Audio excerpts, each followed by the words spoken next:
And we saw the same thing take place after October 7th with the White House, green lighting Israel's genocidal military operation in the Gaza Strip on the basis of lies, deceptions, and distortions of half-truths spun straight out of Netanyahu's office and into the mouth of Biden, starting with the 40 beheaded babies lie. But one of the greatest lies that hasn't been unpacked yet, which I delved into at the Gray Zone, was what actually took place on October 7th, and raising the question of how many Israelis were actually killed by the Israeli military using the same doctrine of disproportionate force and the indiscriminate use of heavy weapons that we're now seeing in the Gaza Strip. First of all, we now know from official Israeli statistics and confirmed deaths published by Haaretz that at least 50% of those killed were on military bases at the time. They were Israel's Gaza division, which was enforcing the siege of Gaza, active duty soldiers in uniform. They were the main targets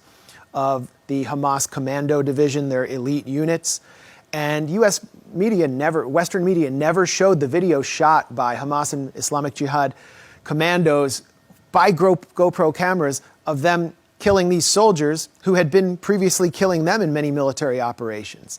They turned to the killing of civilians or Israeli non-combatants in order to create political space for what was to come next, the Israeli operation inside Gaza. Now, it's clear that in the attempt to take captives, Hamas militants did kill civilians. They were shot with Kalashnikovs. Some may have been killed with grenades. Those were the only weapons they carried. But if you look at the images of, for example, the homes in Kibbutz Be'eri, which was one of the main sites of hostage standoffs, these homes look like many of the homes in the Gaza Strip, which I've personally seen covering the 2014 assault on Gaza. Totally destroyed, cooked.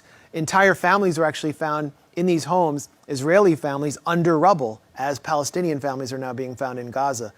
If you look at cars which were fleeing the Nova Electronic Music Festival, these cars were completely charred, melted, and many of the bodies that were found inside were also charred. And all of these images were taken and presented to Western media in various screenings and through these websites as casualties of Hamas's savagery, that they burned people alive, that they burned entire families alive. And what's absolutely clear and confirmed is that the Israeli military shelled these homes in Kibbutz Be'eri with tanks under orders from the top to, as one kibbutz security coordinator named Tuval Eskapa put it, to shell the homes on top of their occupants, even if they were Israeli.